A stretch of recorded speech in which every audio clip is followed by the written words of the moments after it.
आगे बढ़ते हैं और प्राइमरी मार्केट पर फोकस करते हैं और जीजी केमिकल का आईपीओ कल से खुलने वाला है। आईपीओ के जरिए कंपनी की 251 करोड़ रुपए जुटाने की योजना है, जिसमें करीब 165 करोड़ का फ्रेश इशू है, 85 करोड़ का ओएफएस है।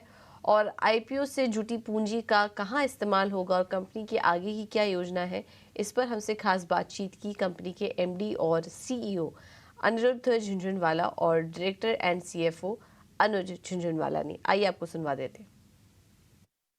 आप दोनों का स्वागत है शो में। अनुज और अनिरुद्ध, धन्यवाद आपका।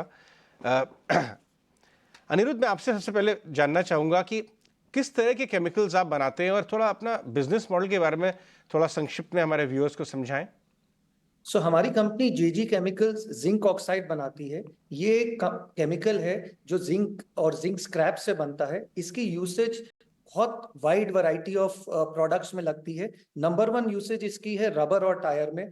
एनीथिंग, जो भी पदार्थ अगर रबर से बना हुआ होगा उसमें जिंक ऑक्साइड यूज होना होगा। Without zinc oxide rubber vulcanise नहीं कर सकता है। तो zinc oxide is a very बहुत क्रिटिकल आइटम है जो रबर में यूज होता है। रबर एंड टायर के अलावा ये प्रोडक्ट सिरेमिक्स में यूज होता है, फार्मास्यूटिकल्स में यूज होता है, कॉस्मेटिक्स में यूज होता है, एग्रीकल्चर में यूज होता है, पेंट्स में भी यूसेज जाती है। नए नए जो इसके यूसेज है वो है इलेक्ट्रॉनिक्स एंड बैटरी सेगमेंट में। इसके अलावा ये कुछ जिंक बेस्ड स्पेशलिटी केमिकल्स है, उसमें भी ये यूज होती है। तो अलग अलग ग्रेड्स अलग अलग एप्लीकेशन में जाती है। और यहाँ भी देखा गया है कि समटाइम्स एक पर्टिकुलर एप्लीकेशन, अगर आप रबर ले तो इवन रबर में एक तरह का जिंक ऑक्साइड सब रबर वालों को नहीं जा सकता है। अलग अलग जो क्षेत्र में लोग हैं, जैसे टायर वाले हैं, टायर वाले भी अलग अलग ग्रेड्स लेते हैं। डिफरेंट कंपनीज अलग अलग ग्रेड्स लेती है। तो हालांकि हमारा प्रोडक्ट एक कहलाता है जिंक ऑक्साइड, बट अगर आप वैसे देखें तो हम 80 से ज्यादा ग्रेड्स जिंक ऑक्साइड की बनाते हैं फॉर डिफरेंट इंडस्ट्रीज। हमारा मॉडल जो है, हम जिंक या जिंक ड्रॉस खरीदते हैं, उसे जिंक ऑक्साइड में कन्वर्ट करते हैं और हमारे कस्टमर्स को देते हैं। हमारी प्लांट्स जो है कलकत्ते में है और आंध्र प्रदेश में है, नाइडुपेटा वाले जगह में। राइट। अनुज, आपके इस कारोबार में मार्जिन्स किस तरह के हैं और पिछले 3-4 साल में आपकी कारोबार ने कंपनी ने किस तरह का कारोबार ग्रो किया है? अगर आप देखोगे कि 2021 से लेके 2023 के बीच में हमारा रेवेन्यू ऑलमोस्ट डबल हुआ है। नंबर वन, हमारी EBITDA मार्जिन्स करीब 10 से 11% के रेंज में रहती है, जो हम एक्सपेक्ट करते हैं कि आगे जाके बढ़ेगी, क्योंकि हम जो फार्मास्यूटिकल ग्रेड है उसमें हमारे को GMP लाइसेंस अभी हाल फिलहाल में ही मिला है, उसका शेयर बढ़ेगा। और जैसा कि मिस्टर अनिरुद्ध ने कहा कि जो स्पेशलिटी ग्रेड्स है, जो हम आज के दिन ज्यादा बेचने लगे, जो बैटरी एप्लीकेशन है, जो हाई एंड एप्लीकेशन है, उसकी मात्रा जब बढ़ेगी तो ओवरऑल मार्जिन मिक्स भी बढ़ेगी। इसके साथ हम कुछ नए प्रोडक्ट्स में भी गए हैं, जैसे कि जिंक सल्फेट, और हम आगे जाके भी एक दो और प्रोडक्ट जिसमें जाने वाले हैं, उसमें भी मार्जिन बेटर है।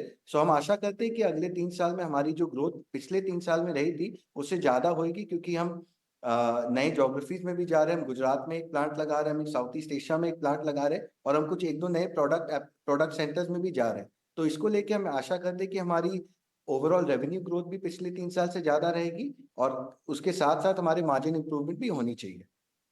जनरली कंपनी, अनिरुद्ध, किस तरह के रेवेन्यूज के ऊपर टारगेट कर रही है? मैं बहुत नियर टर्म आउटलुक नहीं ले रहा हूं, मैं जानना चाहता हूं कि नेक्स्ट 2 से 3 साल किस तरह के रेवेन्यूज आ सकते हैं। मैं अज्यूम करता हूं कि 10 से 12% मार्जिन रहेगा, लेकिन रेवेन्यू नंबर क्या बन सकता है?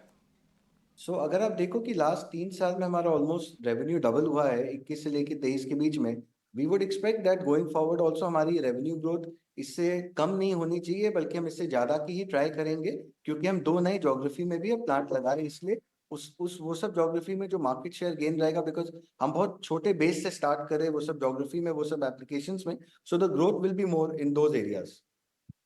अनिरुद्ध, आपके बड़े क्लाइंट्स कौन हैं ये भी बताएं, और ये जो पैसा कंपनी में आ रहा है, ये पब्लिक इशू में, ये फ्रेश इशू है या ऑफर फॉर सेल है, ये भी बताएं, इसका उपयोग कैसे होगा?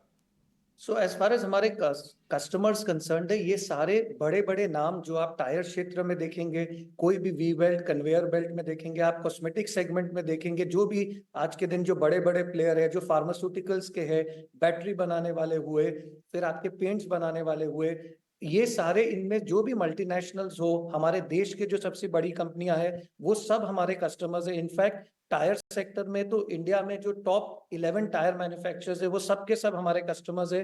और इवन अब अगर आप विश्व स्केल में देखेंगे तो विश्व की टॉप 10 टायर कंपनीज में 9 कंपनियां हमारे कंपनी अप्रूव्ड है वहां और सप्लाई भी करते हैं material. So this is the customer mix of our company and we cater basically to सारे मल्टीनेशनल, सारे बड़े बड़े नाम जो एक एक क्षेत्र में उनके यहाँ हमारी अप्रूवल्स है और हम उनका सर्विस करते हैं उस सब सेक्टर्स को।